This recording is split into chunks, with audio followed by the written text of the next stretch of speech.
నేను ధైర్యం ఉన్న మనిషిని. నేను పిచ్చి పిచ్చిగా అల్లాటప్పగా మాట్లాడేవాని కాదు.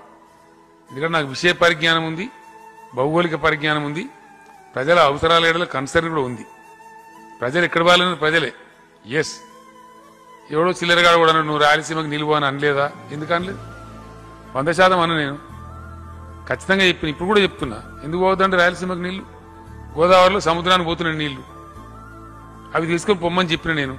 తప్ప ఎక్సెస్ వాటర్ ఉంది గోదావరిలో, దాన్ని మలుపుకొని రా తీసుకుపోయినని చెప్పినాం. అది బుద్ధిమంతుల మాట కదా, మంచి మాట కదా. ఇరు రాష్ట్రాలకు సరిపోను ఇంకో 1000 టీఎంసీలు ఎక్కువ ఉన్నాయి, పిచ్చి కొట్లాడలు బంద్ చేయండి అని చెప్పినాను.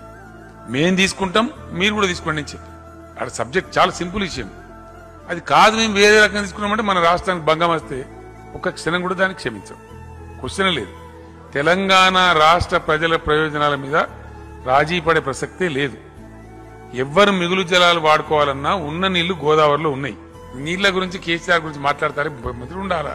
అయ్యే పరువు తీసుకుని ఎందుకైనా నాకు అర్థంగా పనికి మాలని అని మాట్లాడేవాళ్ళు. పోతిరెడ్డి పాడు మీద అరివీర భయంకరంగా కొట్టినాడు ఎవడా? ఆనాడు చెంచాగిరి చేసిన ఆంధ్ర ముఖ్యమంత్రులు సంచులు మోసినాడు ఎవడా? మళ్ళీ నోరు తెరిస్తే బాగుండదు. ఇక వీళ్ళు మాట్లాడితే ఎట్లుంటుందండి?